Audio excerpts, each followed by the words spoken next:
Too much on your mind for just one daily page? That's where the weekly log comes in. Hey friends, welcome back to the Bullet Journal Breakdown, a series on this channel where we take our time unpacking the bullet journal method one piece at a time. If you've ever felt unsure of how this method works, or you just need someone to walk you through it slowly, I'm here. I'm your gal. I am not an expert by any means. I'm just someone who has used the bullet journal method for several years and has found great benefit in doing so. In this episode, we're going to talk about the weekly log, what it is, when it's helpful, and how you can set one up that won't overwhelm your week, but support it. Whether you are juggling a full calendar or you just need a simple place to map things out, this part of the system can give you that in-between structure that can make your whole week way more manageable. Let's begin. The weekly log sits between your monthly log and your daily log. It's a space to zoom in on the week ahead without getting lost in the details of every single day. For some, the weekly log is a place to organize goals, habits, appointments, or reminders that don't neatly fit into one single day. Writer Carol, the creator of the bullet journal method, has used the weekly log a bit differently. His weekly spread is usually set up over 2 pages. So on the left page, he reflects on the week that just passed, what went well, what didn't, and any lessons that he learned. Then on the right page, he sets up for the week ahead, planning out key tasks, events, priorities, etc. I love this approach because it brings a natural rhythm of review and preparation, taking a moment to pause before moving forward. I tend to use the weekly log in the format of the rolling weekly, which is a clean column-based layout for you to lay out all your tasks for the week ahead.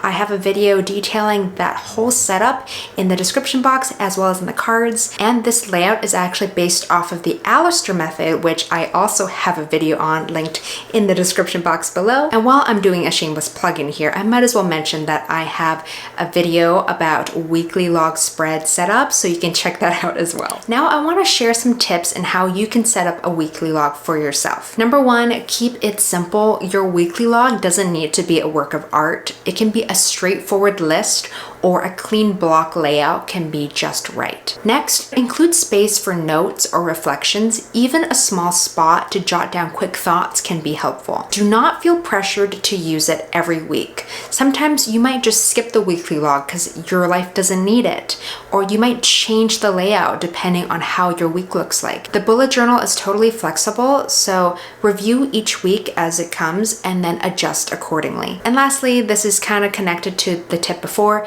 but experiment with formats. Try vertical columns, horizontal rows, or maybe do a mix, whatever helps you see your week clearly. And that is the beauty of the bullet journal method, is that you are not tied to a rigid layout or format like a planner. You're allowed to experiment and create and find what really fits your needs in your season of life. Now I'm going to give you a deep dive into the various weekly log spreads I have made over the years in my 7 to 8-ish years of bullet journaling, just to give you some insight, inspiration, and to share more about what I've done to make the weekly log spread work for me. Here's a weekly log spread I did with the entire week on 2 pages and each day getting a little section.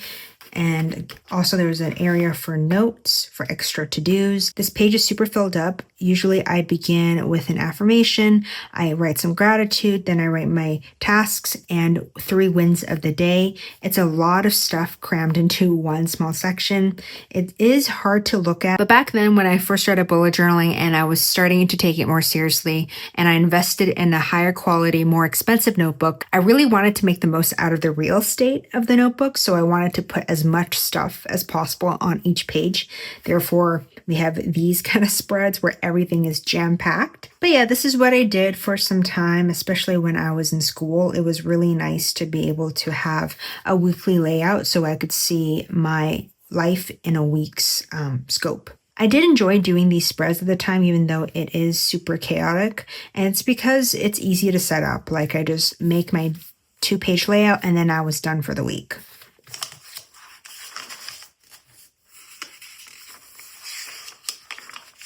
But what I've learned from doing these kind of spreads and filling up the page with all this text is that it's okay to have blank space on the page. It's okay to allow your spread the room to breathe. And you'll see with my later weekly log spread designs that there is way more space on the page. Here's some washi tape. I really didn't like this at all, but I felt like well, I already started putting washi tape. I might as well complete the spread with washi tape. This is the same kind of spread where I start off with an affirmation, gratitude, task list, and then wins of the day.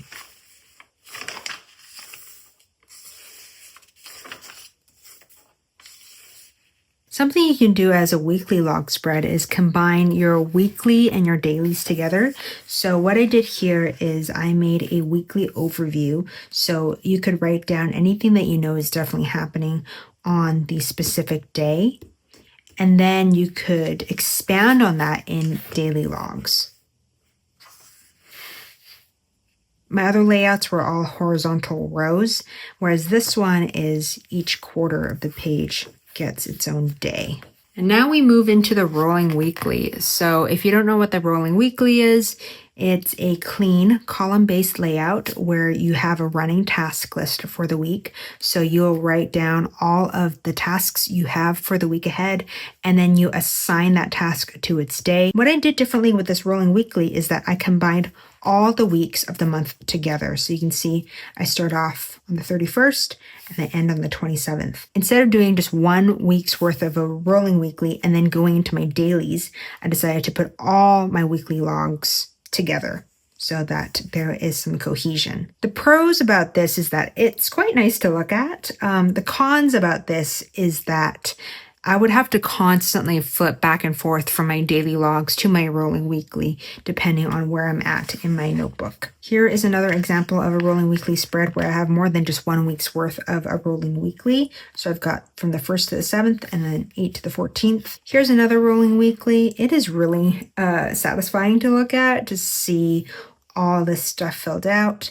And these little arrows mean that they've been migrated to the next week's rolling weekly.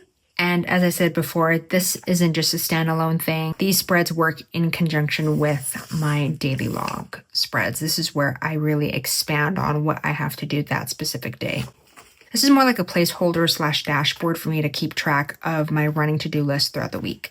Because what I like to do is plan my life in a weekly time frame. I like looking at my life in a week scope because depending on what I have to do, I have things that are due on specific days, yes, but there are also things that I know that will have to be done by the end of the week. I just don't exactly know what day that will fall on. So a rolling weekly is really helpful for that. Lastly, this is my latest bullet journal notebook, and you can see I have my weekly spread here, my rolling weekly, and then I have my dailies here on one page. So I have the entire week's worth of dailies on one page.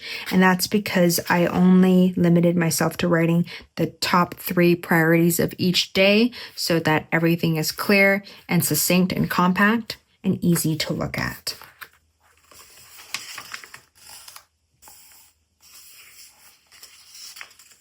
And then with my weekly spread, I tried to categorize my information with just homemaking stuff and then YouTube content creation stuff. And then I did a different variation of the rolling weekly where I would have 2 separate rolling weeklies categorized by the information. So we've got work to-dos, home to-dos, and then a rolling weekly for each of those categories.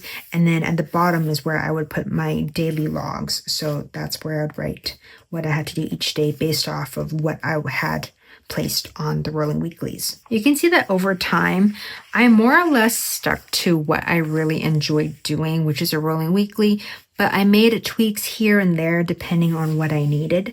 And sometimes with bullet journaling, that's all you really do. You don't try something really different and drastic every time you make a new spread for the week. Maybe it's just about making tweaks and, reflecting on what worked and what didn't for that past week, and then trying something new the next week. And if it doesn't work out, you just know that you only need to keep that spread for the week or for the day, and then you adjust accordingly. I try to go in with my bullet journal spreads with the mindset of that I don't have to take myself too seriously. I can just try and make it work to the best of my ability. And if it doesn't work out, that's okay. That's something learned and I don't need to perfect it. The whole point of the bullet journal method and system is that this is a practice. You are progressively getting better because you are taking the time to reflect and review what you've been doing.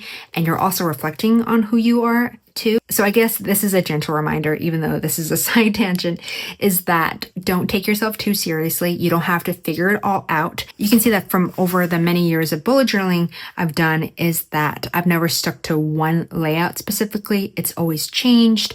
And that's the whole point. As cliche as it sounds, it is the journey. It's not about the destination. So I hope this has given you some inspiration and insight. And that is it. Thank you so much for spending some time with me today and doing a deep dive of the weekly log. If you are enjoying the bullet journal breakdown series on this channel, please be sure to like this video and subscribe to the channel so you don't miss the next video. Up next, we are going to dive into collections, which is a key part of the bullet journal method. This part of the bullet journal helps you group related notes, tasks, and projects all in one place. I would love to hear how you use the weekly log and how you lay out your weekly spreads. So please leave a comment down below. As always, thank you very much for watching, and I will see you in the next one. Bye!